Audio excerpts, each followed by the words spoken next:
네, 안녕하십니까. 소개받은 이어지는 시간을 제가 준비했습니다. 유화여자대학교 입학사정관 안정희입니다. 이렇게 더운 자리에서 아무래도 여러분들이 뭔가 정말 나에게 필요한 정보를 가져가시면 좋겠다라는 그런 생각을 하고 있습니다. 따라서 이 강당을 나가시면서 저렇게 하면 되겠구나라는 그런 생각을 다 품고 가시면 좋겠다라는 심정으로 어제 밤 늦게까지 저희가 준비를 했습니다. 그래서 여기 지원 전략 안내라고 말씀을 드렸는데요. 특히 이 내용 중에서도 여러분들께서 지금 할 수 있는 거, 예컨대 학생부 같은 경우에는 5학기의 내용이 이미 다 결정이 되었기 때문에 여러분들이 더 이상 그 부분에 대한 업그레이드를 하시기가 어려운 상황입니다. 수능 성적은 열심히 여러분이 이제 수능을 보셔야 하지만 아직은 점수가 나와 있지 않기 때문에 지원과 관련되어서는 어떠한 정보도 사실은 도움이 되지 않는 게 사실이고요. 따라서 이제 앞으로 수시에 지원을 하셨을 때 논술고사 그리고 자기소개서를 쓰는 방법이나 혹은 면접을 통해서는 적어도 여러분들이 조금씩 나의 역량을 조금 더 올려볼 수 있다라는 그런 긍정적인 생각을 좀 드리고자 자료를 준비를 했습니다. 그리고 조금 참고로 말씀드리면 저는 이제 대학에서 지금 학생들 선발과 관련된 업무를 전담해서 하고 있는 사람입니다. 그래서 평가자의 역할을 하고 있고 많은 그런 사정관 선생님들 중에 하나이기 때문에 제가 드리는 말씀은 어쩌면 이론적인 얘기보다는 경험에 근거한 그런 말씀드릴 수 있습니다. 그래서 조금 더 이렇게 선하신 마음으로 들어주시면 굉장히 유익한 시간이 될 수도 있다, 이런 말씀을 드리면서 시작을 하겠습니다. 자, 여기 지금 보시면 학생부와 수능은 전형 요소에서 이렇게 저희가 사라지게 만들어 놨습니다. 다시 말씀드리면 지금 시점에서는 여러분들이 주목하셔야 하는 여기 있는 논술, 자기소개서, 면접과 같은 전형 요소에 좀 더 고민해 봅시다라는 이야기로 시작하기 위한 첫 슬라이드입니다. 첫 번째 주제입니다. 논술입니다. 자, 논술은 어떻게 해야 되느냐? 자, 저희가 과감하게 이런 명제를 한번 던져보고자 합니다. 논술은 논술이다. 앞서도 저희 정책부처장님께서 말씀드린 것처럼 학생부 결과로도 보여드렸고 논술의 점수로도 보여드렸습니다. 따라서 학생부에 대한 부담은 조금 내려놓으셔도 좋을 것 같고요. 논술이라는 역량을 어떻게 키울 수 있느냐, 지금 시점에서 내가 할 수 있느냐, 이런 것들을 좀 찾아보는 그런 노력이 필요할 것 같습니다. 유아여대 논술 나도 쓸 수 있을까요? 예, 제가 드리는 답은 쓰실 수 있습니다. 자, 그러면 모두 쓸 수 있느냐? 여기는 이제 한 3가지 정도의 조건은 필요합니다. 첫 번째 조건은 저희 대학에는 이제 수능 최저학력 기준이 설정되어 있기 때문에 본인이 수능 최저학력 기준을 통과할 수 있는 정도가 되는지에 대한 진단은 조금 하셔야 됩니다. 앞으로 남은 기간이 있기 때문에 내가 어떤 과목에는 좀 더 피치를 올리면 할 수 있다라고 하면 논술에 도전하실 수 있다라는 말씀을 과감히 드리겠고요. 두 번째 조건은 우리말을 모국어로 사용하시는 분, 그러니까 뭐 미국에서 와서 나는 영어로밖에 답안을 쓸 수 없어요, 이런 친구들은 좀 곤란합니다. 답안 자체를 우리말로 써서 우리말로 평가를 받기 때문에 그러면 두 번째 조건은 모두 다 통과가 되실 수 있을 것 같고요. 세 번째 굉장히 중요한 조건 중에 하나입니다. 2015년 11월 22일에 다른 일정이 없으셔야 됩니다. 논술 시험을 보셔야 되기 때문에 저희 날짜가 11월 22일이기 때문에 논술 시험 날짜 확인하시고 내가 이 시험에 응시하겠다라는 마음을 잡으시면 논술 시험을 보실 수가 있습니다. 근데 여러분 마음속에 이런 거 아마 고민 많이 있으실 거예요. 네, 글 쓴 적 없다. 그림 일기 이후로는 내가 일기도 쓴 적 없다. 학교에서 논술을 따로 배운 적도 없고 독서는 지금 어떻게 독서를 그렇게 충분히 할 수가 있겠습니까? 그 다음에 논술을 좀 해보려고 해도 우리 집 근처에는 마땅한 논술 학원도 없는 것 같아요, 이렇게 얘기들을 많이 하시는데요. 사실은 여러분들이 실제 논술에 대해서 아무 그런 기반이 없느냐, 그렇지는 않습니다. 제가 예로 한번 책을 좀 찾아봤더니 초등학교 4학년 2학기 말하기, 쓰기, 듣기 이런 과목에서 6단원에서 논리적인 글쓰기에 대해서 배운 바가 있으시더라고요. 조금 더 가까운 시기에는 여러분이 중학교 3학년 2학기 때 생활국어 시간 3단원에 보시면 거기에 논제가 뭔지, 제시문이 뭔지, 그 다음에 주제문을 어떻게 쓰는지 혹은 개요를 어떻게 쓰는지에 대해서 배우셨어요. 여러분이 그거를 활용하거나 완전한 글로 훈련하는 경험을 안 하셨을 뿐이지 그 글쓰기에 대해서 나는 완전히 제로 베이스다라는 것은 아니라는 얘기죠. 예, 쓰실 수 있습니다라는 전제로 한번 넘어가 보겠습니다. 자, 그렇다면 논술은 과연 뭐냐? 논술은 내가 가지고 있는 의견을 논리적으로 풀어가는 능력입니다. 자, 그러면 왜 대학에서는 그렇게 여러분들이 가지고 있는 논리적인 능력을 평가하려고 하느냐라는 것도 질문입니다. 자, 이거를 여러분들이 이해하시면 내가 갖고 있는 어떤 능력을 이 시험에서 보여주어야 하는구나라는 거를 아시게 될 텐데, 여기 보시는 바와 같이 여러분이 중고등학교 과정을 통해서 물론 몸도 마음도 잘 커야 되지만 가장 중요한 부분은 사실은 인지적인 분야에서의 성장이라고 말씀드릴 수 있고요. 그때의 가장 중요한 것이 바로 지식의 성장이라고 말씀드릴 수 있죠. 근데 그 지식은 어떤 학자들은 이렇게 설명을 하고 있어요. 이렇게 위계적으로 발전을 한다.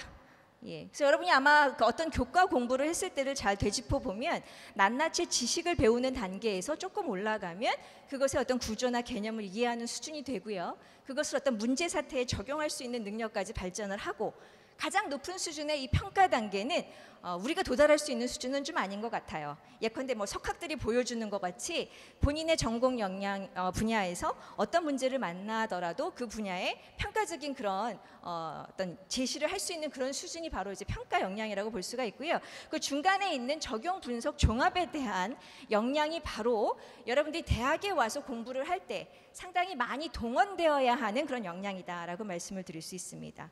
자, 그런데 여러분들이 고등학교 과정에 이런 것들을 완전하게 배우지는 않았고요. 어느 정도 기반이 닦여 있는 것들을 우리가 알고 있고, 그런 부분에 여러분들이 약간의 그런 논술이라는 고사를 통해서 논술 역량을 보여준다면, 그렇다면 대학에 와서 그 학문을 공부하는 데에 큰 어려움이 없겠다라고 판단하는 그런 평가가 바로 논술고사 평가라고 말씀을 드릴 수 있습니다. 그 중에서도 분석 역량이라는 것은 매우 중요한, 왜냐하면 여러 분야의 그런 그 텍스트들 이런 것들을 여러분들이 이제 해석을 하고 거기에 맞게 본인의 학문적인 그런 어떤 개념들을 키워가셔야 하기 때문에 분석 역량은 매우 중요하다.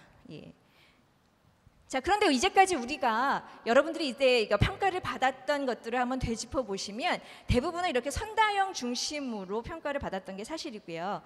OX 문제 잘 아시고요. 고르기 문제, 그다음에 이제 배합형이라는 게 줄긋기 문제 아시죠? 다 나와 있는 거에서 우리가 선택만 하면 되는 그런 평가 형태로 지금 수능도 역시 이제 선다형으로 진행이 되고 있는데, 이러한 평가 방식으로는 여러분들이 가지고 있는 그런 논리적인 사고나 그런 어떤 분석 역량을 보기에는 좀 어려움이 있다. 따라서 이런 논술 형태의 시험을 대학이 선택하고 있다라고 이해를 해주시면 좋을 것 같습니다. 자, 본격적으로 그러면 이화여대에서는 어떤 논술로 여러분들을 평가하는지에 대해서 실질적인 자료를 가지고 말씀을 드리려고 합니다. 자, 아까도 말씀드린 바와 같이 논술 70%에 학생부가 30%, 게다가 이 부분은 상위 30단위이기 때문에 여러분들은 염려하지 말아라라는 얘기를 다시 한번 드리고요. 그다음에 논술 고사를 통해서 평가하고자 하는 능력은 바로 여러분이 고교 과정을 잘 성취했느냐, 따라서 이 논술이 출제되는 출제 고사의 출제문들은 대부분이 다 그 교과서 안에 들어가 있습니다. 여러분이 교과서를 벗어나는 그런 지문을 만나는 것은 점점점 그 기회는 줄어들고요. 특히 이제 교육부나 이런 데서도 공교육을 좀 더 강화하는 그런 방향에서 여러분이 고교 과정에서 성취한 내용들을 평가하는 것을 가장 중요한 목표로 삼고 있습니다. 그러한 내용 중에서 여러분이 얼만큼 대학에 와서도 수학 능력으로 발전시킬 수 있는 능력이 있느냐, 이거를 보는 것이 논술의 두 번째 중요한 목적이 되겠고요. 끝으로는 문자를 통해서, 문자라는 도구를 통해서 여러분들이 나의 생각을 의사소통할 수 있는 그런 능력을 평가하는 것, 이렇게 크게는 세 가지로 정리를 해볼 수가 있겠습니다. 좀 개론 같은 말씀을 좀 드렸고요. 자, 그러면 이화여자대학교 논술 이렇게 씁시다라는 얘기로 한번 제가 명제를 던져봤습니다. 자, 이 부분은 굉장히 중요한 부분입니다. 자, 이어서 제가 뒷단에 다시 자연계열 논술 문항에 대한 분석도 하겠는데, 자, 이것은 비단 우리 이화여자대학교에서의 논술 문항뿐이 아니고요. 제가 주요 대학의 몇몇 그 논술고사 문항을 분석을 해서 다음과 같이 유형으로 좀 분류를 해봤습니다. 자, 이 논술에서는 여러분들이 아마 이제 모의 논술도 치르셨고 지금 가지고 계신 논술 자료집을 보시면 제시문이 이렇게 한두 개가 나오는 게 아니라 적게는 6개 혹은 8개, 정도의 제시문이 쭉 이어져 있습니다. 그럼 여러분들은 그 제시문을 그냥 하나하나 그렇구나 그렇구나 하고 읽는 것이 아니라 논제에서 제시하는 방향대로 읽어주고 논제에서 원하는 대로 비판하거나 비교하거나 종합하는 그런 논술을 써주셔야 정답에 가까운 답이 되는 것이지요. 자, 그렇기 때문에 그런 논제라는 것이 과연 어떤 유형으로 나오고 있는지를 대해서 우리가 좀 볼 필요가 있다. 자, 좀 난이도가 낮은 그런 차원에서는 그냥 각각의 제시문을 요지를 파악해봐라, 요약해봐라, 이런 식의 문제가 나오고 있습니다. 예. 따라서 여러분들이 그 제시문을 읽었을 때 그것의 핵심적인 내용을 파악하고 있다면 다음과 같은 유형의 답안을 잘 쓰실 수가 있는 것이죠. 자, 두 번째 유형은 바로 제시문들이 아까도 이제 여러 개가 나오고 있다고 했는데 그것을 이렇게 관통하는 주제가 있어요. 근데 그렇게 관통하는 주제 하에서 예컨대 가, 나, 다의 제시문이 있으면 그것들이 공통점이 있으면 공통점을 얘기해봐라. 차이가 있으면 비교해봐라. 혹은 가를 기준으로 해서 비판을 해봐라 라는 식의 제시를 할 수가 있다는 것이죠. 약간은 어떤 문항, 제시문 간의 어떤 특성을 비교할 수 있는 능력이 좀 더 가미가 되어야 가능한 그런 형태라고 보실 수가 있겠습니다. 그 다음에 여기 이제 세 번째가 조건 제시형인데 제가 약간 예시를 지금 들었는데 예컨대 어떤 입장을 설정해 두고 그것에 근거하여 제시문을 분석해라. 혹은 근거하여 비교하고 근거해서 공통점을 찾아봐라 라는 식의 문제 유형이 바로 이제 세 번째 유형입니다. 그리고 이제 나머지 이런 뭐 해결 방안이라든지 창의적으로 네가 가지고 있는 의견이나 생각들을 혹은 대안들을 얘기해 봐라라는 유형이 이제 또 하나의 그룹이라고 말씀드릴 수 있습니다. 대체로는 지금 저희 대학의 경우에는 이 조건 제시형의 분석 논술이 가장 일반적으로 출제가 되고 있고 그다음에 간혹 이제 그 하위 문항으로 요지를 파악하거나 혹은 비교 분석하는 이런 문항들이 출제가 되고 있습니다. 자, 실제 시험지 문제입니다. 여러분들이 모의 논술을 올해 4월 달에 저희 학교에 와서 치렀는데요. 제가 한번 시험지로 보여드리려고 스캔을 했습니다. 이렇게 세 쪽으로 문제가 나와 있고요. 여기 보시면 앞서 얘기한 제시문이 여기에 7개가 담겨져 있고요. 그 다음에 여기 논제가 3개가 있습니다. 논제에는 각각의 문항이 몇 점인지에 대한 배점이 나와 있습니다. 여기 보시면 첫 번째 문제 아주 조그맣게 나와 있지만 여러분 자료집을 보시면 금방 아실 수가 있는데요. 여기 보시면 첫 번째 문제는 조건 제시형으로 요약하는 그런 문제라고 보실 수 있고 그다음에 여기 두 번째도 역시 요약을 하는데 가를 기준으로 해서 어떤 그런 그 제시를 하는 그런 방식이다라는 것으로 논제를 보실 수가 있겠습니다. 자, 이거는 이제 인문완에 해당하는 논술 문제인데 여기 지금 7개 중에 가만히 보시면 이 부분이 있죠. 여기 라의 제시문은 영어 지문으로 나오게 됩니다. 그래서 인문원의 시험에 응시하시는 분들은 영어 지문이 나올 수 있다라는 것 아마 잘 소개를 받으셨을 텐데 그렇게 길거나 어렵지 않습니다. 2개 정도의 패러그래프로 만들어진 그런 그 내용이고 여기에서 이런 것들을 잘 요약해라라는 것이 지금 2번에 연결된 문항으로 나오고 있습니다. 참고하시고요. 그러면 이제 인문 2의 경우에는 예컨대 사회과학대학이나 혹은 경영대학과 같이 약간 여러분들이 이제 수리적인 그 능력을 평가하는 문항이 포함되어 있다 이렇게 잘 알고 계실 텐데 그 문항에 대한 실제 예시입니다. 여기 보면 6개의 지문이 이렇게 나와 있고요. 여기 보시면 논제가 3개입니다. 자, 그런데 1번 같은 경우에는 그 논제를 다시 작은 소문항으로 나누어서 여기에 지금 배점을 하고 있기 때문에 거기에 맞는 답안을 각각 써주셔야 되고요. 아마 여러분 요거 이제 세 번째 문제가 이제 수리형으로 잘 이해를 하고 계시는데 이런 표나 혹은 통계 자료나 이런 것들을 보면서 여러분이 해석하는 그런 문제가 나오고 있습니다. 근데 별로 어렵지는 않습니다. 여기 보시면은 이번에 모의 논술에서 이제 참고로 말씀드리면 1인당 GDP 뭐 이런 개념으로 나오거든요. 그러니까 학생들이 저희들한테 문의를 하더라고요. 이화여자 대학교의 이런 그 인문 2의 수리형 문항은 경제에 관한 공부를 좀 해야 유리한 겁니까? 이렇게 질문을 하시는데요. 저도 그래서 이 문제를 지난밤에 풀어봤거든요. 그랬더니 이게 전혀 경제 문제가 아니에요. 통계 문제도 아니고요. 그냥 더하기 빼기 문제더라고요. 네, 보시면 여기에 GDP라는 것을 이제 국가 간에 비교를 하고 있거든요. 근데 잘 사는 나라와 못 사는 나라의 그런 GDP를 비교하는데 그건 단순한 그런 그 액수로 비교를 하는 것이고 여기서 실제 구매력이라는 그런 개념을 하나를 던져줘요. 그러니까 예컨대 물가가 굉장히 높은 나라에서의 GDP하고 그렇지 않은 나라에서의 GDP는 다르게 해석이 되어야 하는 그 개념만 여러분이 이해를 하시면 여기에서 묻는 답을 쉽게 할 수 있는 그런 수준의 문제가 나왔다 이렇게 보시면 됩니다. 예, 어렵지 않다라는 얘기를 다시 한번 드리고요. 자, 답안지도 한번 제가 보여드리면 좋겠다라는 생각을 했습니다. 저희 학교는 원고지 방식이 아니라 이렇게 줄글 방식인데요. 글자 수가 뭐 1000자 이렇게 나와 있지 않고 이 안에서만 여러분이 잘 써주시면 됩니다. 자, 근데 우리 학생들이 좀 창의적이어서 꼭 이런 데다가 써요. 이런 마진에다가. 여기도 보시면 분명히 써 있죠. 이 줄 위에 쓰지 마세요. 이 줄 아래 쓰지 마세요라고 되어 있는데요. 예, 꼭 그 감독하시는 선생님한테 여기 써도 돼요? 혹은 여기다 써도 돼요? 이렇게 질문을 하는 친구들이 있는데 이거는 이제 바로 여러분들이 답안을 쓰시면 스캔을 통해서 이제 여러분의 그 답안지가 효과적으로 평가될 수 있도록 데이터화 되거든요. 그렇기 때문에 이거를 벗어나는 답안은 여러분들한테 불리합니다. 따라서 이 안에 답안을 잘 깨끗하게 쓰실 수 있도록 노력을 하는 것도 중요한 부분이다. 아주 더욱 창의적인 친구들은 요거를 가르더라고요. 요 라인을 더 많이 쓰고 싶다라는 얘기죠. 그래서 그 줄에다가 그거를 나누어서 다시 또 두 줄, 세 줄을 더 거기다 포함하려고 하는데 여기에서는 요 정도 내용을 쓰면 충분합니다라고 해서 제시가 되는 거니까 요 안에 적절하게 시간 내에 쓰시면 될 것 같습니다.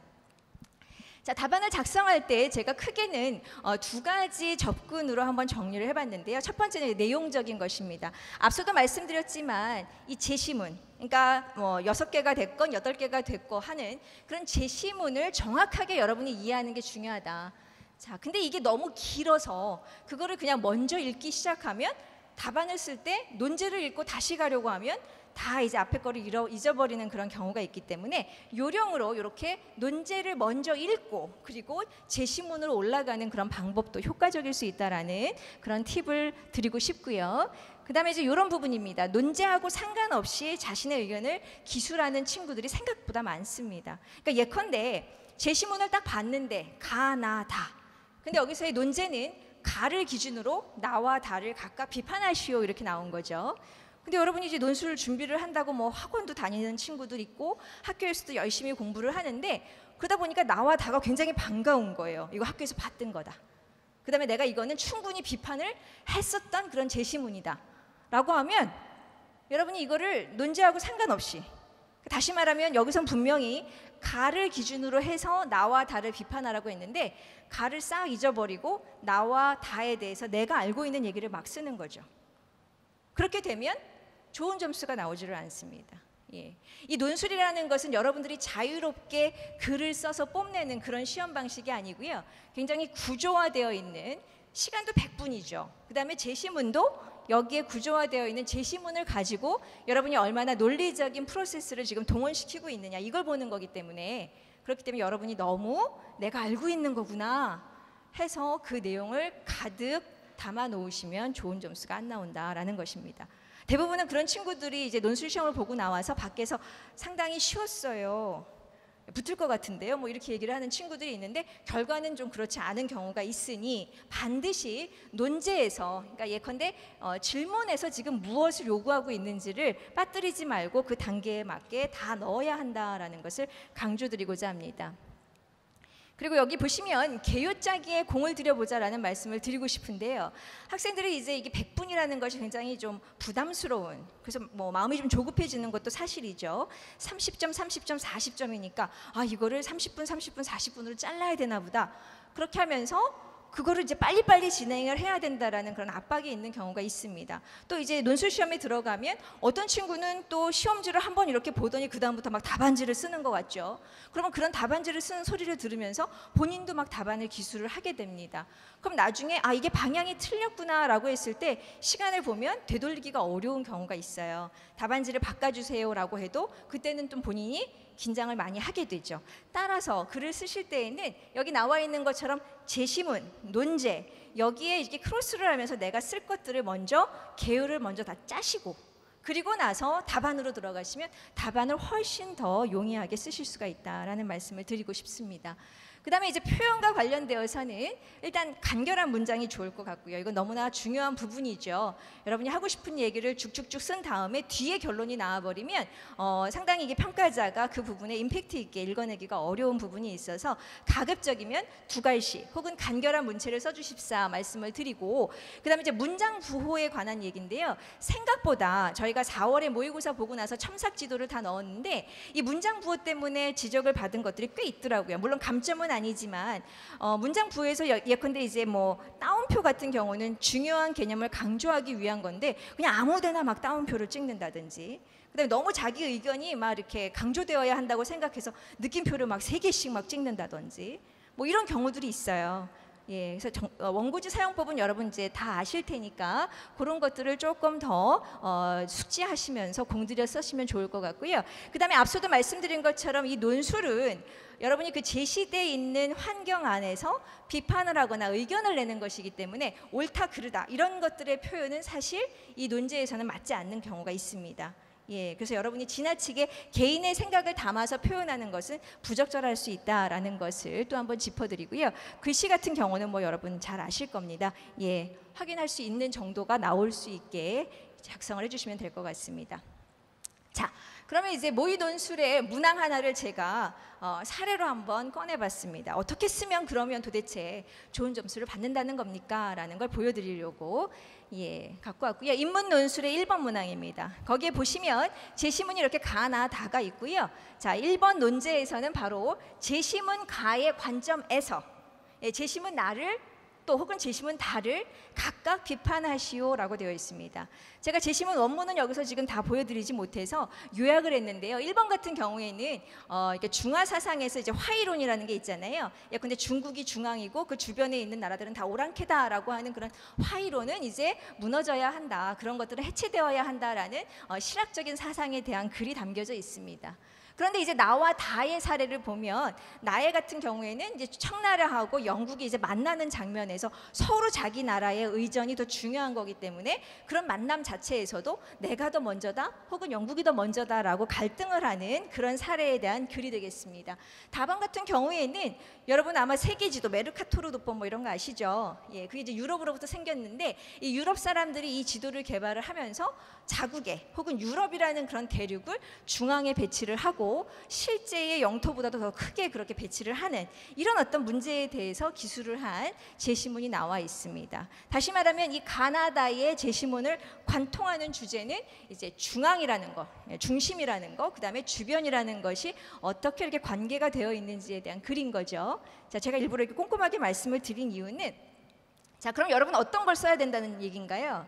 여기 보시면 제시문 가의 관점에서라고 나와 있습니다. 그럼 여러분이 적어도 이 제시문 가가 지금 제가 설명드린 것처럼 이런 중앙과 주변이라는 그런 개념을 타파하는, 그렇죠? 그러니까 뭔가 상대적인 그런 관점의 필요성 이런 것들을 얘기를 하고 있잖아요. 근데 그 부분을 여러분이 놓치시면 안 된다는 거죠. 왜냐하면 가의 관점이라는 것을 여기서 강조하고 있기 때문에 나도 이 관점에 대해서 이렇게 이해를 했습니다라는 거를 밝혀주셔야 된다는 겁니다. 자, 그리고 여기 보시면 제시문 나의 뭐 이렇게 되어서 이렇게 나와 있고 제시문 다에서 이렇게 나와 있죠. 그럼 적어도 가의 관점을 짚어서 그 기준 하에 나와 다를 비판하는, 그러니까 적어도 3가지 정도의 주제가 담기는 글을 써주셔야 된다라는 것입니다.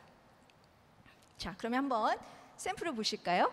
자, 여기 이제 샘플은 저희가 이제 랜덤으로 본 건데 여기 보시면 우리 학생한테 이제 첨삭 지도를 하신 걸 보시면 자, 이 학생은 지금 제시문 가의 관점에서라는 부분에서 제시문 가의 관점을 스킵을 하고 있습니다. 제시문 가의 관점에 대한 이야기를 기술하지 않고 가에서 바라봤을 때 나는 이렇게 문제가 있다, 또 다는 이렇게 문제가 있다라고 기술을 했기 때문에 뭐가 빠졌다? 그렇죠. 전제가 되는 어떤 그런 그 조건에 해당하는 제시문 가를 나는 이렇게 해석을 했다라는 게 빠져 있기 때문에 이 친구가 감점을 당한 그런 답안이 되겠습니다. 자, 그렇다면 이제 모범 답안으로 보시면 여기와 같이 이렇게 여기 하이라이팅 되는 것처럼 일단 제시문가의 관점을 내가 잘 이해했습니다라는 것을 기술을 해야 하는 거고요.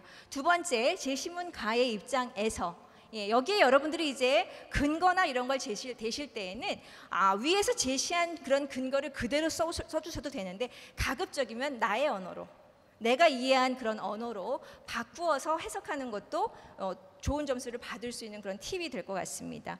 자, 그 다음에 이제 가의 입장에서 역시 다를 비판을 하고 있고, 더 훌륭한 것은 이 친구는 이제 마무리로, 그래서 이 가의 입장에서 볼 때 나와 다는 이러이러한 점에서 한계가 있으니 비판이 될 수 있다, 이렇게 정리를 잘 하고 있는 아주 좋은 샘플이 된다, 이렇게 보실 수가 있겠습니다. 자, 그래서 논술 준비를 할 때 그러면 남은 기간 동안에 물론 이제 새로운 것을 여러분이 하시기는 어려운 상황이고요. 일단 교과 내용에 좀 더 충분한 학습을 기울이면 좋겠다. 자, 제가 여기서 이렇게 썼습니다. 수능 국어 지문을 한번 다시 읽어보자라는 것입니다. 자, 여러분 지금 수능을 모두 놓고 있는 친구들은 아무도 없을 거예요. 수능은 열심히 준비를 하는데 수능을 준비하는 것은 약간 요령을 피우는 그런 시험 방식으로 가는 것이 좀 안타까운 부분이 있습니다. 그래서 여러분이 수능의 어떤 국어 지문을 보더라도 아주 좋은 사례는 이제 비문학 같은 거거든요. 문학 같은 경우에는 사실 여러분이 기초적인 지식이나 이런 게 있을 때 조금 더 잘 기술을 할 수가 있는데, 비문학 같은 경우는 그 지문 자체만으로도 여러분이 분석을 하실 수가 있다. 따라서 수능 시험 준비를 하면서도 그런 비문학 지문이 나오면 그 단락단락을 그냥 문제를 풀기 위해서만 훑어가는 게 아니라 지금 말씀드린 것처럼 제시문에 대한 요약과 같은, 그래서 맥락에서 이건 어떤 식으로 지금 기술하고 있는지에 대해서 나의 언어로 간단하게 요약하는 그런 훈련을 하시면 참 도움이 될 것 같다라는 말씀을 드리고요. 그 다음에 또 하나 아까 얘기 드린 것처럼 선행 지식으로 내 답을 쓰지 말아라. 반드시 이 논술은 그런 구조화된 틀 안에서 내가 보여줘야 하는 능력을 모두 보여줘야 하는 그런 시험이다라는 걸 잊지 않으셔야 될 것 같습니다. 자, 자연으로 넘어가도록 하겠습니다. 저는 자연계열 전문가는 아닙니다. 하지만 여러 자료를 통해서 여러분들한테 도움이 될 수 있는 그런 내용으로 제가 한번 꾸며봤는데요. 자연계열 문항 중에서 특히 우리 이화여자대학교는 과학 논술을 치르지 않고 있기 때문에 수리 논술에 해당하는 문항만 제가 한번 분석을 해봤습니다. 그랬더니 대부분의 문제는 이제 정답을 요구하는 유형이더라고요. 그러니까 여러분이 수학을 문제를 풀 때 주관식으로 푸는 것 같은 그런 느낌, 그거보다는 조금 더 여러분의 논리적인 사고를 동원해야 하는 그런 문제들이 바로 이제 첫 번째 유형이라고 보실 수가 있겠고요. 두 번째는 논리적인 증명이나 혹은 설명을 해야 하는 부분. 자, 근데 그러면 우리가 증명이나 논리적인 그런 설명들을 수학 시간에 배웠나요? 라고 생각을 해보면 어떠신가요? 명백히 배우셨죠. 여러분 이제 수학 교과서를 보시면 뭐 예제나 혹은 어떤 공식이 유도되는 과정에 대해서 쭉 기술을 하고 있는데, 그러한 어떤 증명 과정을 여러분들은 조금 소홀히 보시고 결국은 그거로부터 나온 도출된 공식만 이용을 해서 문제를 푸시잖아요. 그러니까 이런 증명 문제가 나오면 상당히 당황을 하는 것이 사실입니다. 근데 아주 원천적으로는 교과서에서 그런 흐름으로 공부를 할 수 있도록 잘 안내를 하고 있는데, 우리가 그것을 조금 소홀히 한 것이 이 답안에서는 조금 여러분들을 당황스럽게 만드는 경우가 있습니다. 그래서 이제 이거는 여담인데요. 어떤 친구가 이렇게 증명 문제가 나오니까 너무 깜짝 놀라서 증명하시오라고 하니까 명백히 증명됩니다, 이러고 이제 나왔다는 얘기도 제가 들은 바가 있는데요. 그런 문제 나옵니다. 따라서 여러분이 교과서에 있는 그런 기본적인 사항들을 조금 더 충실하게 짚어보시는 것도 좋은 방법이 될 것 같고, 그 다음에 이제 지문이 긴 형태로 나오는 그런 수리형도 있습니다. 예컨대 우리말로 쭉 나와 있는데 이것이 그냥 수학의 공식이나 이런 정답 요구형처럼 아주 직접적으로 제시를 하는 게 아니라 우리 그 텍스트로 쭉 진술을 한 다음에 이거를 수학적 개념으로 바꾸는 그 단계를 더 요구하는 그런 형식의 수리 문제가 나오기도 한다. 그 다음에 이제 아주 창의적인 그런 방법으로 또 수리 문제를 푸는 이런 4가지 유형으로 크게 분류를 할 수가 있는데, 현재 이화여자대학교의 수리 문항은 이렇게 3가지 유형이 가장 높은 빈도로 출제가 되고 있습니다. 따라서 여러분들이 내가 수학을, 여러분 어차피 자연계열 같은 경우에는 수학비를 다 준비를 하시잖아요. 수학비를 준비를 하실 때 지금과 같이 이런 어떤 논리성을 잘 풀어가는, 다시 말하면 수학적인 과정을, 풀이 과정을 조금 더 기술하면서 혹은 증명이나 이런 것들을 조금 여러분들이 눈길을 주면서 그 공식에 대한 유도 과정 이런 것들을 좀 따라가다 보시면 이런 증명에 대한 문제에서도 어려움 없이 잘 통과가 되실 수 있다라고 생각이 들었습니다. 자, 그럼 자연계열 논술 문제 한번 보실게요. 자, 시험지가 실제 이렇게 나와 있습니다. 자, 이렇게 여백이 많다는 것은 여기다가 여러분들이 자유롭게 문제를 좀 풀어보세요라는 것으로 되어 있고요. 여기 보시는 바와 같이 수학에는 이렇게 논제는 크게 3개가 있지만 여기 하위 문항으로 소문항이 2개 혹은 3개 이렇게 붙어 있기 때문에 이 각각이 다 배점이 있습니다. 그러니까 여러분이 이 위에 있는 논제를 딱 보고 이 문제 모르겠는데 그리고 밑에 있는 걸 다 그냥 포기하시기보다는 어떤 방식으로든 거기에서 소문항 혹시 내가 1번은 알지 않나? 혹은 2번은 알지 않나? 혹은 3번은 내가 풀 수 있지 않나? 이렇게 좀 접근을 해보시는 것도 그러면 이제 부분 점수에서 점수가 나올 수 있기 때문에 그런 점들을 좀 유의하시고요. 어떤 경우는 이렇게 출제자들이 1번을 잘 푼 친구들은 2번에 그게 힌트가 되도록 그렇게 구성하는 문제들도 있거든요. 예, 그런 점에서 수학 문제는 그냥 여러분이 덥석 난 모르는 개념이구나 라고 포기하지 마시고 끝까지 한번 씨름을 해보시면 길이 있을 수도 있다라는 말씀을 드리고 싶습니다. 자, 여기서 이제 자연계열 2는 저희가 의예과를 대상으로 해서 문제를 이제 수리 문제를 풀고 있는데 전년도부터 저희가 시작을 하고 있는데요. 의예과 논술 문제가 이제 비슷한 문제가 뭐 한두 개가 있고 그 다음에 한 문항이 달라지는 경우도 있고 혹은 소문항에서 어떤 부분적으로 달라지는 경우가 있고 그래서 이제 난이도나 곤란도를 조금 더 높여서 시험 문제 시간도 120분으로 설정하는 그런 방식의 차이로 진행을 하고 있습니다.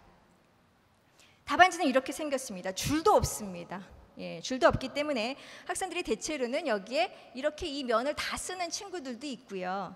예, 대부분은 여기에 한 면을 쓰시고 이쪽에 한 면을 쓰는 그러니까 수학 공책 여러분 반 접어서 쓰는 것처럼 그렇게 쓰는 방식이 가장 일반적입니다. 소문항이 있기 때문에 그 번호를 잘 달아가면서 쓰시면 되겠고요. 필요한 경우는 그래프나 도형 같은 것도 여기에 다 그리실 수가 있다. 네. 자, 그래서 제가 드릴 수 있는 팁은 바로 이렇게 부분 점수가 있기 때문에 대문항을 그냥 내가 모르는 개념이기 때문에 내가 벡터 이거는 정말 모르는 문제야 라고 그렇게 손을 놓지 마시고 가만히 들여다보시면서 그 안에 소문항 하나하나에서 혹시 부분 점수를 받을 수는 있지 않나 라는 거를 좀 보실 필요가 있고요. 예컨대 이런 거죠. 자, 1번 문항을 풀긴 풀었는데 소문항을 풀긴 풀었는데 과정은 맞았고 정답이 틀리는 경우가 있죠. 근데 이제 그 다음 소문항으로 가서 그 정답을 구한 것을 적용을 해야 되는데 틀린 적용을 하는 거죠. 자, 그렇다 하더라도 이 과정이 어느 정도 인정이 될 수 있기 때문에 약간의 감점을 받는 방식으로 여러분의 점수를 챙기실 수가 있습니다. 예. 자, 그다음에 여기 보시면 문제풀이 과정이나 증명 과정. 자, 여기 뒤에 보시면 자명한 수식 전개가 아니라면 그런 식을 좀 더 꼼꼼하게 그 단계를 얘기해 주세요라는 겁니다. 그러니까 여러분 쉽게 말하면 더하기 빼기처럼 누구나 다 아는 거 이런 것이 아니라면 스텝으로 이게 증명이 되는 과정이라든지 아니면 답이 도출되는 과정이라든지 이런 거를 식 안에서 보여주어야 그래야 평가자들이 우리 이 친구가 지금 논리적인 사고를 따라오고 있다라는 걸 확인하실 수가 있다는 거죠. 네. 근데 자연계 친구들이 조금 섬세하지가 못하더라고요. 그래서 뭐 그런 걸 다 얘기를 해야 되나? 그래프 하나 찍 그려놓고 이러니까 이런 거지 이렇게 좀 약간 스킵을 하는 경우가 있어요. 개념 설명에 대해서. 근데 그런 부분만 조금 더 여러분들이 모범 답안을 보면서 내가 지금 쓴 답안은 모범 답안 대비 어디가 지금 빠진 거구나 라는 걸 이렇게 비교해 보시면 본인의 답안을 좀 더 친절하게 만들어 주실 수 있을 거예요. 네. 자, 그 다음에 이제 수식을 통해서 증명해라 라고 해서 제가 아까 설명드린 것처럼 그래프나 그림 이런 거를 동원하시는 건 좋은데 이것이 여러분들의 논리적 사고를 다 설명할 수가 없다. 따라서 거기에 부연적인 그런 논리적 과정에 대한 기술을 꼭 추가해 주셔야 된다라는 말씀을 드립니다. 자, 문제 하나 보겠습니다. 예, 제가 이 문제를 이렇게 논리적으로 설명하기는 좀 어렵고요. 여기 잘 보시면 이 문제는 명제를 근거로 하여 여기에서 수렴 여부를 판단하시고 수렴을 한다면 극한값을 구해보시오라는 3개의 스텝을 꼭 써야 하는 그런 문제입니다. 자, 한번 보겠습니다. 자, 근데 우리 친구는 여기 보시면 여기에서 그런 증명 조건에 대한 판단을 지금 생략하고 있어요. 그래서 왜 그런지에 대해서 예, 증명을 그냥 당위적으로 여기다 담고 있고 그것이 왜 그런지에 대한 분석 과정이 빠져 있고요. 그다음에 또 하나는 여기에 이제 일로 수렴한다고 했는데 사실은 수렴을 하는지에 대해서 보여주는 것이 두 번째 디렉션이었는데 그 부분이 또 생략됐다라는 것이죠. 그런 점에서 이 학생은 예, 감점이 된 그런 사례고 이제 모범 답안과 같이 여기에 첫 번째 조건과 두 번째 조건과 세 번째 조건을 다 충족하는 그런 답안을 써야 아주 좋은 점수를 받을 수 있다 이렇게 이해하시면 되겠습니다. 여러분들이 가진 자료에도 잘 설명이 되어 있습니다.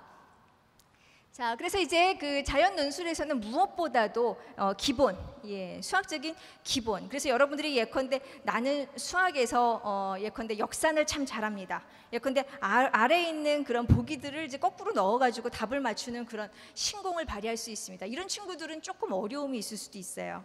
예, 수학 공부를 그렇게 하기보다는 사실 원칙적으로 개념을 이해하고 그 개념을 문제에 적용하는 것이 중요하기 때문에 그런 공부를 지금이라도 수학 B를 공부하시면서 동원을 하시면 좋겠다. 그 다음에 여기 지금 보시는 바와 같이 수학 B. 자, 여러분 객관식에서 제일 어려운 문제가 21번 문항이죠. 주관식에서 제일 어려운 문제가 29, 30번이죠. 예, 그 문항을 포기하시면 안 된다는 거예요. 포기하고 넘어가시면 이런 논술을 도전하는 데에 상당히 어려움이 있을 수 있다. 그 문제를 실험을 해보시는 그 과정이 논술을 준비하는 과정하고 이어져 있다라는 것을 말씀을 드리고 네, 넘어가도록 하겠습니다. 이제 두 번째 테마입니다. 자기소개서입니다. 아마 이거 쓰느냐고 여러분 이번 여름에 아주 지금 골머리를 쏟고 계실 것 같은데요. 자, 자소서에 대한 명제는 저희가 이렇게 소개를 하고자 합니다. 자소서 단독으로 여러분들을 평가하는 게 아니다. 다시 말하면 여러분들을 평가하는 굉장히 중요한 자료는 먼저 학생부다라는 것을 전제로 한다라는 것입니다. 근데 그 학생부는 마치 동사무소에서 서류 띄면 쭉 나오는 것처럼 여러분들이 했던 행위에 대해서 그냥 나열을 하고 있거든요. 근데 여러분들은 자기소개서를 통해서 여기를 좀 더 봐주세요. 여기에 내가 좋아하는 것들이 있었어요. 나는 이 활동을 하면서 굉장히 열정적이었어요 라는 거를 부연 설명할 수 있는 기회가 바로 자기소개서다 이렇게 보시면 될 것 같습니다. 자, 그럼 여러분 굉장히 부담스러우실 거예요. 이러면 되게 잘 써야 되나 보다 이렇게 생각을 하시는데요. 사실은 문체나 글발이나 전혀 필요 없습니다. 그냥 있는 그대로 쓰시면 돼요. 예, 제가 그건 다시 한번 강조를 드리고 싶은데요. 자, 그럼 자기소개서는 지금 제가 말씀드린 바와 같이 학생부를 제가 이제 추가로 자기소개서와 추천서를 겸해서 이제 세 가지를 이렇게 트라이앵귤레이션으로 평가를 하기 때문에 자소서에서 얘기한 내용이 여기 하나도 없다 그러면 사실은 실망 이렇게 되는 거고요. 여기에는 조금 약하게 써 있는데 추천서에서 혹은 자기소개서에서 이런 것들이 종합적으로 부각을 시키고 있다 그러면 그 친구는 한번 면접에서라도 한번 묻고자 하는 그런 접근으로 간다는 것이죠. 그런 자료다. 그래서 부연적인 나를 조금 더 소개할 수 있는 그런 제2의 자료가 될 수 있다 이렇게 보시면 될 것 같고요. 더 중요한 건 저희 이화여자대학교는 현재 자기소개서 문항을 공통양식 1, 2, 3번만 쓰고 있고요. 4번 문항은 여러분들한테 좀 부담을 내려주고자 안 쓰고 있습니다. 예, 그럼 좀 반가워하셔야 되는데 왜 4번이 없나요? 아쉽네요. 또 이런 친구들이 있어요. 네, 뒤에 말씀드릴게요. 그렇게 아쉬운 분들은 어디다 쓰시라고. 네. 자, 그래서 1번 문항부터 보겠습니다. 1번은 이제 여러분 잘 아시는 것처럼 학업과 관련된 내용입니다. 자, 학업. 나는 정말 공부를 하기는 했는데 지금 등급으로 보면은 몇 등급 정도로 그냥 저희한테는 수치로 나오고요. 그다음에 여러분이 했던 그런 실적이나 이런 건 학생부에서 굉장히 밋밋하게 나올 수가 있는데요. 그런 부분들을 이런 컨셉으로 너 공부 잘했어? 라는 거에 답하는 방식으로 어떤 공부를 굉장히 잘했어? 그다음에 그 공부를 하기 위해서 네가 어떤 노력을 기울였지? 굉장히 힘들었던 그런 공부의 과정이 있다면 그런 것들을 소개하면서 내가 대학에서도 이런 학업적인 그런 역량을 발휘할 수 있습니다라는 것을 좀 더 주장하는 그런 부분이 될 수 있다라는 것입니다. 자, 이 부분은 제가 사실은 좀 주저하면서 만든 이렇게 저희가 선택을 했던 그런 자기소개서 예시인데요. 이거는 절대로 긍정적인 것도 아니고요, 부정적인 것도 아니고요. 그냥 이렇게 쓰시면 된다라는 얘기입니다. 이렇게 그냥 쓰시면 된다.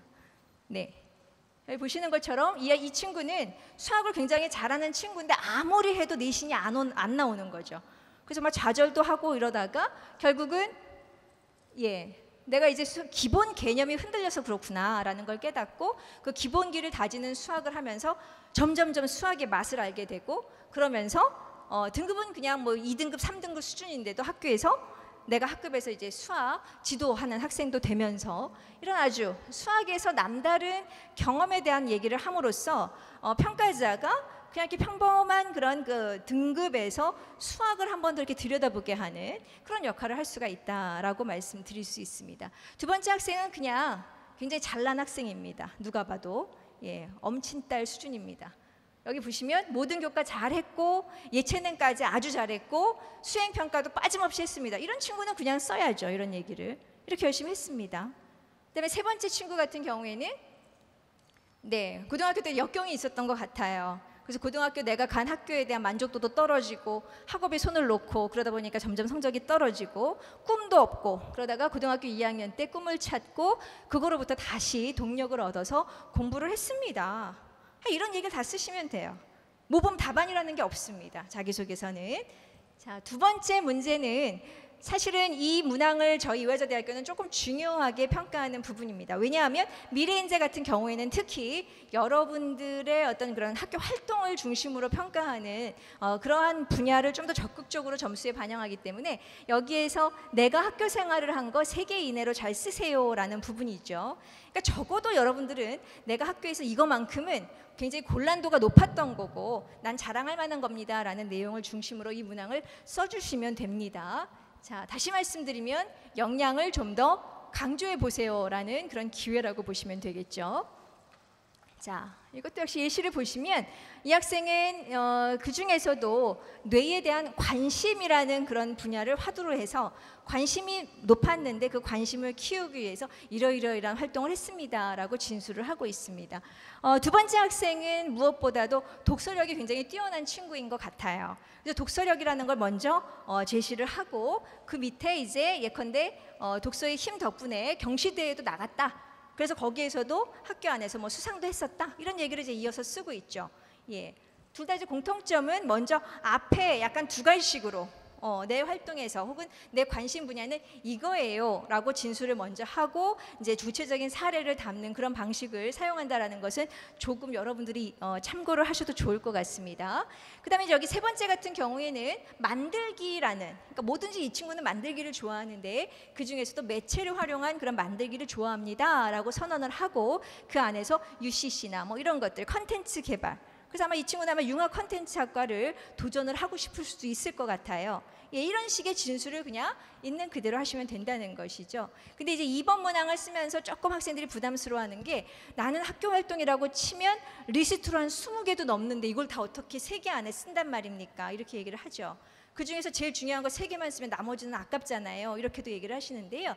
이걸 여러분이 다 쓰려고 하지 마시고 앞서 말씀드린 것처럼 역량이라는 조금 더 상위 개념을 사용을 해서 내가 그 중에서도 만들기에 관심이 있었다면 만들기라는 그런 분야에서 어떠어떠한 활동을 했다라는 식의 아래 다시 그 활동을 예시 방식으로 드는 것도 좋은 그런 어떤 글쓰기가 될 수가 있으니까 참고를 하셔도 좋을 것 같아요. 네.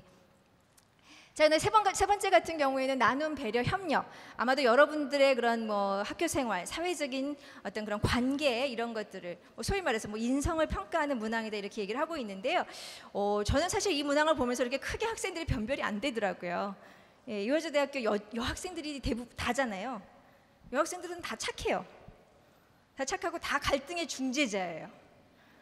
아주 화목의 아이콘. 남들을 굉장히 기쁘게 하고 자기를 희생하는 친구들이 많아요.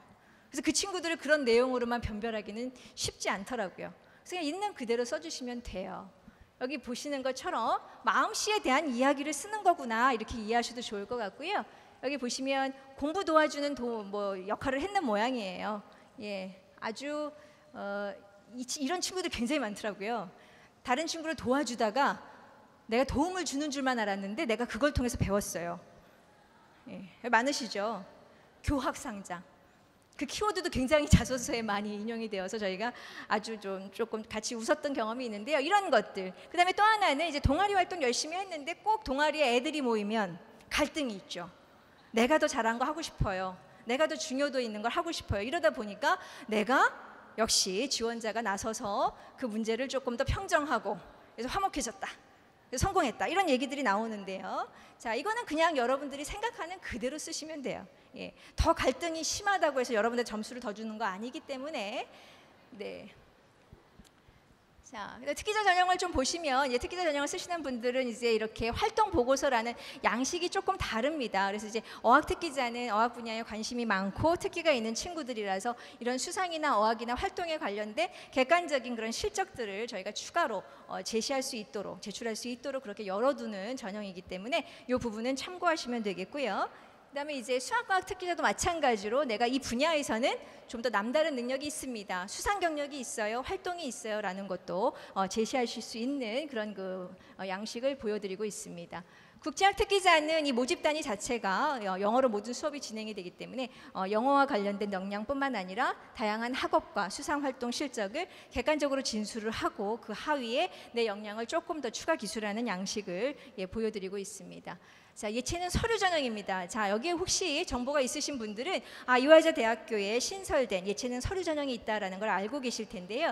디자인 학부에 33명을 선발하는데 저희가 실기를 보지 않는 그런 전형입니다. 그래서 서류 100%로 평가를 하기 때문에 여러분들이 가지고 있는 학생부 자료 플러스 이 활동 보고서가 아마도 중요한 평가 자료가 될 것 같습니다. 그래서 이 항목에 대한 궁금증이 많이 있으신데 여기 보시는 바와 같이 내가 교과에 대한 조금 더 자랑할 만한 것들을 우선순위로 5개까지를 쓰시고 두 번째로 비교과 활동에 대한 것도 역시 쓰시면 되는데요.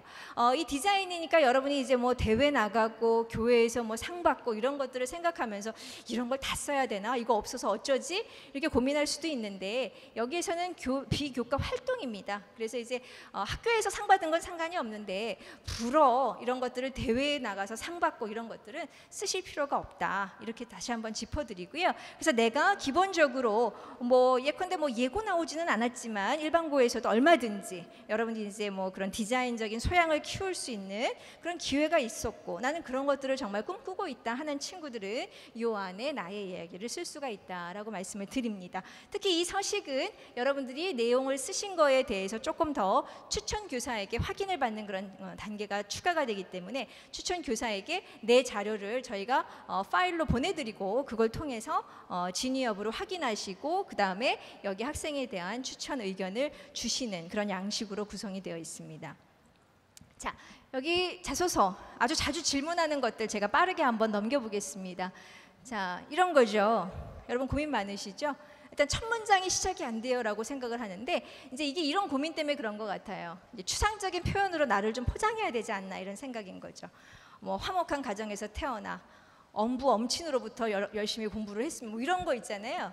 그런 건 다 걷어내시고요. 그냥 바로 나의 이야기로 아까 보여드린 것처럼 그냥 본론으로 들어가시면 된다라는 말씀을 드립니다.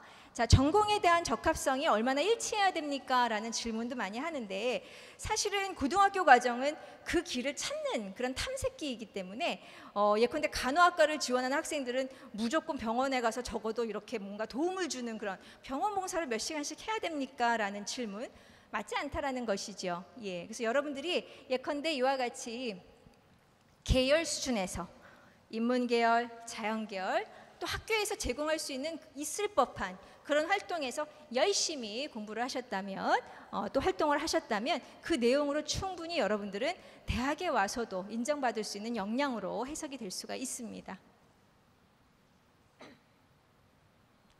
자, 그 다음에 이제 이런 친구들입니다. 특정 교과목에 자신이 있고 전반적으로는 성적이 낮은 이런 친구들인 거죠. 자기소개서가 이런 친구들이 조금 도움이 될 수가 있다 이렇게 말씀을 드릴 수가 있는데요. 이제 예컨대 이런 사례입니다. 평균적으로 내신을 보면 이 친구가 한 3등급 그러면은 조금 어떤 교과나 이런 부분에서 매력적이지 않는 그런 위치일 수 있는데 이 친구가 꾸준히 수학 분야에서는 놀라울 정도로 성적을 유지하고 있다. 1등급을 계속 유지를 하고 있고 또 수학과 관련된 동아리나 혹은 수상이나 이런 데서도 빠지지 않고 역량을 인정받고 있는 그런 친구.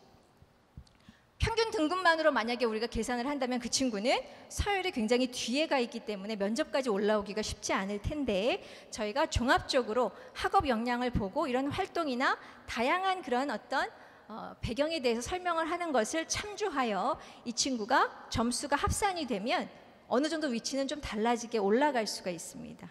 따라서 여러분들이 이런 조건이라면 내가 잘하는 것을 조금 더 적극적으로 이 부분을 좀 봐주세요. 라고 설명하는 것도 도움이 될 수 있을 것 같습니다. 자, 이런 친구들이 조금 곤란한 친구들인데요. 어떻게 생각하시는지요? 예, 내 얘기 같으신가요? 예, 그럼 제가 조금 기운을 빼보겠습니다. 예, 교과가 안 되고요, 활동이 안 돼요라고 하면 사실은 추가적으로 저희가 평가할 수 있는 거리가 없다라는 얘기거든요. 그럴 때는 이 학생부, 예컨대 자기소개서나 혹은 이런 부가적인 자료를 통해서 여러분들이 지원을 하시기보다는 오히려 논술 혹은 수능 이렇게 나의 어떤 그런 환경을 조금 더 객관적으로 보시면서 전형을 돌려서 선택하는 것도 방법이다라는 말씀을 드리고 싶습니다.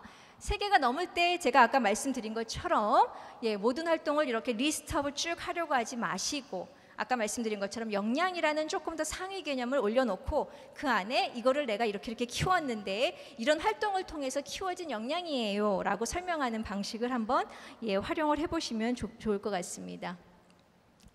자, 그 다음에 이제 교회 활동에 대한 문제인데요. 자, 이 교회 활동을 쓸 수 있느냐 없느냐, 자, 이 부분 때문에 작년에 아마 수험생들이 굉장히 혼란스러웠었는데 일단은 교회 수상 실적은 조금 더 통제가 많이 되고 있는 걸 잘 아실 거예요. 하지만 여기 보시는 것처럼 활동에서 학교장이 승인한 활동을 여러분들이 수행을 했다면 그 부분은 담을 수는 있습니다. 다만 여러분이 교회에서 하는 활동이 있는데 예컨대 그 활동이 이거는 굉장히 놀라운 수준인데 이렇게 도전하기는 쉽지 않았겠는데 이렇게 해석이 되는데 그것과 비스그림이 하는 내용이 교내에는 없다. 이런 친구들은 조금 해석에서는 감해질 수는 있겠죠. 어찌하여 학교에서는 아무것도 안 하고 교회에서만 그런 활동을 할 수가 있겠어요. 그죠? 이제 그런 연관성도 저희는 이제 평가를 하기 때문에 그런 연관성 안에서 내가 교회까지 나의 영역을 확장시켰습니다라는 친구가 있다면 교회 활동을 쓰셔도 괜찮습니다. 네. 자, 그 다음에 이제 여기 평가자는 그러면 뭘 중요하게 평가하나요? 라는 질문들을 많이 하는데요. 사실은 학생부에 있는 내용들이 사실은 다 중요한 내용이거든요. 게다가 여러분들이 자소서에 쓰는 그런 내용이라면 내가 주장하는 게 가장 맞습니다. 저희가 평가자가 이게 더 중요했을걸? 이렇게 상상을 하지 않게 내가 오히려 이 활동을 하면서 내가 느꼈던 거, 이 활동은 나에게 굉장히 의미 있었던 거, 이런 것들을 좀 더 여러분이 숙고를 하시면서 그런 내용을 중심으로 쓰시면 도움이 될 것 같습니다. 자, 그 다음에 잘한 부분, 못한 부분 뭐 이런 것도 많이 질문을 하더라고요. 자, 이거는 명백히 저는 그냥 자기소개서 글자도 1000자, 1500자 이렇게 되는데 변명 늘어놓고 그 다음에 그리고 잘했어요. 이런 건 좀 매력적이지 않는 것 같아요. 일단은 나의 강점이나 잘하는 거 이런 것들을 먼저 쓰시는 것을 제가 제안을 드리고 싶습니다. 자, 그 다음에 이제 아까 말씀드린 것처럼 저희가 추가 문항을 활용하지 않으니까 내가 이런 활동을 하면서 꿈꾸어왔던, 키워왔던 그런 어떤 전공에 대한 그런 열정 이런 거 쓰고 싶어요 라는 친구가 있습니다. 자, 이런 친구들은 너무 고민하지 마시고 아까 2번 문항에서 이제 나의 역량을 진술을 하잖아요. 그러면 이러이러한 역량을 내가 키우면서 결국은 진로를 그래서 이렇게 꿈꾸게 되었습니다 라고 이어서 쓰시면 큰 무리 없이 본인이 하고 싶은 얘기를 다 하실 수가 있으니까 이용을 하시면 될 것 같습니다. 자, 이런 경우도 있더라고요. 너무 절친. 자꾸 보여달라 그러는데 이거 어떻게 참고를 하라고 내주기도 그렇고 또 선생님이 또 이거를 또 야 모델로 쓰게 한 번만 내놔봐 이렇게 또 하시는 경우도 있더라고요. 조금 이기적이실 필요가 있을 것 같아요. 왜냐하면 유사도 검색을 하고 있거든요. 그래서 실제로 저희가 전년도에도 결과를 보니까 학생들 간에 그렇게 유사도 우리 학교에 들어온 학생들끼리가 아니라 다른 학교끼리도 저희한테 다 검색을 해서 이 비율을 리포트를 해주고 있어요. 그래서 저희가 이제 뒷단에 이런 것들을 다 처리하는 데에 조금 곤혹스러운 경우도 있더라고요. 누가 오리진인지 누가 카피인지를 알 수가 없는 거예요. 근데 사실은 자기 자료를 관리를 잘 못한 것도 문제거든요. 따라서 여러분들이 내 자료는 내가 잘 관리하는 그런 맥락으로 준비를 해주시면 좋을 것 같습니다. 자, 그래서 이렇게 유의 수준에 대한 것도 조금 저희가 보여드리면서 여러분한테 이제 경고를 좀 드린다라고 이해하시면 좋을 것 같고요. 자, 마지막으로 면접입니다. 면접 단계에 올라가면 이건 굉장한 행운입니다. 사실은 3.5배수에 들어왔다는 얘기고요. 그리고 나면 합격 가능성은 훨씬 높아지기 때문에 자, 면접에 대해서도 조금 더 주목을 하실 필요가 있습니다. 자, 여기에 대한 명제는 이렇게 한번 제시를 해보고 싶습니다. 친구들이 이렇게 얘기를 해요. 제 인상이 좀 무뚝뚝해서 말투가 좀 어눌해서, 제가 지방에서 와서 이런 친구들이 있거든요. 그런 건 사실은 굉장히 중요한 부분이 아니고요. 아까도 부처님 말씀하신 것처럼 내용으로 평가한다. 여러분이 얼마나 그 부분에 대해서 얼마나 역량을 가지고 있는 것가 핵심이기 때문에 그런 외형적인 것에는 절대 여러분들이 그렇게 관심을 두실 필요가 없다라고 제가 강조를 드리고 싶습니다. 자, 면접이 진행되는 과정. 자, 이화여자대학교는 뭐 발표 면접, 뭐 토론 면접 이런 거는 활용하지 않고요. 교수님 한 분, 두 분, 세 분 이렇게 들어오고 학생이 하나가 들어오는 그런 개별 면접으로 진행이 되고 있습니다. 자, 면접이 진행되는 절차를 이렇게 도식으로 보여드릴 수가 있습니다. 일단 학생들이 들어오면 정말 수험생인지를 확인을 하고, 그리고 이제 대기실에서 조금 앉아 있으면 그 학생들을 고사장으로 잘 인도해서 개별적인 면담이 진행될 수 있는 그런 프로세스를 거치게 됩니다. 자, 이렇게 그림으로 조금 표현을 해보면은 일단 대기 장소에 학생들이 모이게 됩니다. 이게 고사장에 들어가는 학생 수만큼 여기에 대기를 하시게 되고요. 그게 이제 되면 학생들을 인솔하는 조교 선생님이 이제 학생들을 잘 안내해서 혼란스럽지 않게 여러분들의 도움을 주고 있습니다. 자, 그리고 나면 이렇게 대기하는 학생, 그리고 아까 보여드렸던 것 같은 그런 면접 문항에 대해서, 그런 문항이 있으면 그런 거를 공통된 질문을 읽을 수 있는 그런 자리를 하나 마련을 해서 여러분이 미리 읽고 그리고 방으로 들어가서 당황하지 않고 답할 수 있는 그런 어떤 프로세스를 저희가 준비를 하고 있습니다. 자, 따라서 이렇게 면접 대기실에서는 면접을 준비할 수 있도록, 그리고 면접 고사장에서는 여러분들이 주어진 시간 안에 고사를 잘 치를 수 있도록 저희가 준비를 하고 있습니다. 자, 한번 볼까요? 자, 면접을 잘 읽고 우리 학생이 들어갑니다. 자, 그러면 학생, 조교는 밖에서 대기하고 학생이 들어가서 이제 면접관을 향해서 내가 밖에서 읽었던 내용에 대한 이야기를 답을 먼저 하시게 되고요. 이어서 여러분들한테 맞춤형으로 여러분이 제출한 서류, 학생부, 그리고 기타 여러 가지 그런 활동들에 대한 것들을 저희가 다시 여러분 하나하나한테 맞춰서 저희가 추가 질문 혹은 진위 여부를 확인하는, 또는 이제 종합적인 그런 성장 잠재력을 보는 그런 평가를 진행을 하게 되겠습니다. 면접 문항은 요건 찍으실 필요 없습니다. 아까 보여드린 거와 동일한데요. 자, 이렇게 문제가 나왔을 때 아까도 말씀드린 것처럼 저희가 이렇게 출제를 한 의도가 요 개념을 정확히 알고 있는지, 그래서 이 개념을 요만큼 알면 몇 점 몇 점 이렇게 나오는 게 아니다라는 거를 여기서 얘기하고 싶습니다.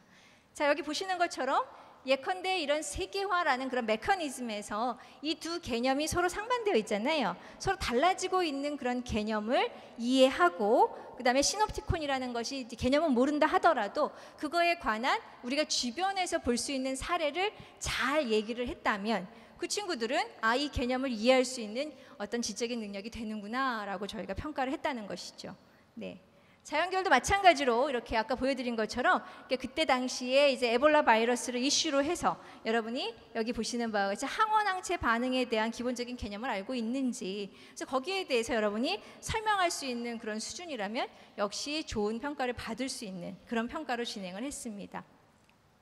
제가 아까 여기서 살짝 대기하면서 에볼라가 작년에 나왔다고 하면 올해는 메르스가 나오나? 이렇게 질문을 하실까 봐 되게 조금 당황을 하겠구나라는 생각을 했는데요. 저는 문항에 대한 예측을 하는 사람은 아니기 때문에 어떤 문항이 나올지는 저도 모르고요. 이런 예시를 한번 보여드리는 것으로 마무리를 짓겠습니다. 자, 그래서 기존의 면접에서는 이렇게 리더십이 있다면 어떤 활동을 했느냐, 약간은 좀 객관적인 그런 질문들로 면접을 진행을 했다면, 지금 현재의 역량 중심의 면접은 본래 당신들이, 그러니까 학생들이 했던 활동 안에서 역할이 뭐였냐, 거기서 어떤 사례가 있다면 그 사례를 통해서 네가 배운 게 뭐냐, 그 다음에 여기서 자소서에 그걸 굉장히 중요하게 썼는데 그렇게 중요하게 쓴 부분에서 네가 앞으로의 역할에 대해서 어떻게 설계를 하느냐 등등 어떤 구체적인 그런 행동 중심, 사례 중심의 면접으로 진행을 한다. 따라서 여러분들이 내가 하고 있는 내가 했던 그런 활동에 대해서 조금 더 생각을 하고 들어오시면 이런 질문에 당황하지 않고 답을 잘 하실 수가 있을 겁니다. 이제 마무리가 되어가고 있습니다. 이건 너무나 잘 아시는 부분이고요. 여기서 적절한 음량으로 답을 하자. 학생들이 너무 긴장을 한 나머지 막 이렇게 우렁차게 답을 하는 친구들이 있어요. 그래서 밖에까지 막 답이 다 들려요. 적당한 음량으로, 교수님 두 분밖에 안 계시거든요. 그러니까 여러분이 그런 조절을 하시면서 긴장하지 말고, 그게 다 긴장해서 나타나는 현상인 것 같아요. 너무 긴장하지 마시고요. 이런 게 조금 좀 두려우시면 친구들하고 같이 한 친구를 면접관으로 놓고 내가 한번 면접을 해보는, 그래서 질문을 이렇게 주고받고 하는 것도 좋은 연습이 될 것 같고, 부모님은 하지 마세요. 부모님은 그런 상대를 하면 관계가 이상해지실 수 있으니까, 그러니까 이제 친구끼리 혹은 뭐 선생님한테 그런 부탁을 해서 하는 것도 좋은 방법이 될 것 같습니다. 그 다음에 이제 예컨대 질문을 하는데 잘 이해가 안 된다, 무슨 질문을 하시는지 제가 너무 긴장을 한 나머지 놓쳤다, 그럴 때는 다시 질문을 한다고 해서 여러분을 감점하지 않습니다. 예, 다시 질문을 하시고요. 길게 답하는 것보다는 아까도 논술에서 혹은 자기소개서에서도 마찬가지로 제한된 시간이거든요. 예, 따라서 이제 두 가지식으로 간략하게 답을 하는 것도 요령이 될 것 같고요. 그 다음에 이제 요즘에 학생들이 이렇게 인터넷 유행어 이런 거를 그냥 아주 일상적으로 쓰는 경우가 있어요. 예, 헐 뭐 이런 거 있잖아요. 뭐 그것도 뭐 우리 뭐 제 베프가요 넘사벽이에요 뭐 이런 거, 그런 얘기를 그냥 이렇게 막 일상적으로 쓰니까 사실은 뭐 이렇게 따라갈 수는 있지만 이 친구가 이렇게 공식적인 장면에서 약간 매너가 더 있으면 좋겠다, 이런 생각을 할 때가 있어요. 그래서 여러분이 그런 것들도 조금 훈련을 하면 잘 극복이 될 거라고 생각을 하고요. 시간 지키는 것은 어떤 경우에는 이제 학생들한테 표준적인 그런 기회를 제공하려고 이렇게 저희가 시간을 스탑워치로 끊는 경우도 있거든요. 근데 너무 아쉬워서 뭐 삼행시 한 번만 하면 안 될까요? 뭐 한번 운 좀 띄워주시면 안 되나요? 뭐 이런 친구들이 있어요. 예. 그런 거 안 하셨으면 좋겠고요. 그런 부분들은 좀 참으시고 나중에 입학하셔서 하시면 될 것 같아요. 그 다음에 이런 예상 질문을 자기가 한번 만들어 보세요.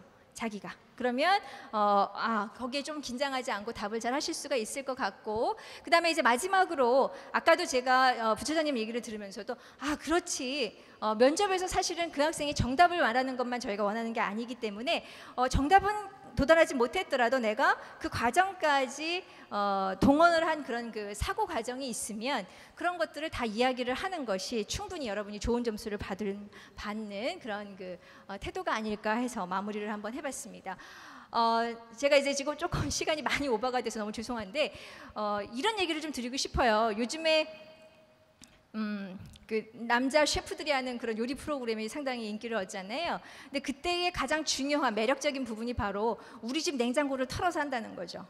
그러니까 예전에는 굉장히 전문가들이 뭐 인간 문화재 같은 요리사들은 장을 꼭 봐야만 그 요리가 될 것 같이 그렇게 요리를 하지만 사실은 요리가 우리 집 냉장고로부터 시작을 하잖아요. 예. 여러분 냉장고에 지금 다 들어있거든요. 예, 논술 쓰실 수 있고 그다음에 자기소개서도 쓰실 수 있고 면접도 잘할 수 있는 그런 재료가 다 있으세요. 자, 이제부터는 여러분들이 그거를 한번 요리를 이제 시작하는 것이 필요하다, 이런 말씀을 드리고 싶고, 자, 거기에 이제 부모님들이 너무 나서셔서 아니야, 역시 요리사 필요해, 이렇게 해서 자꾸만 다른 데로 눈길을 돌리시면 결국은 그 친구들은 대학에 와서도 혼자 공부하기 힘들어져요. 그러니까 지금 이 시점에는 역시 여러분들의 스스로 하는 그런 능력으로 이런 어떤 평가 문항에서 좋은 노력을 기울여 보시는 것을 권해드리고요. 예. 필요한 정보가 있으시면 이쪽으로 연락을 주시면 저희가 아주 힘껏 도움을 드리도록 하겠습니다. 감사합니다.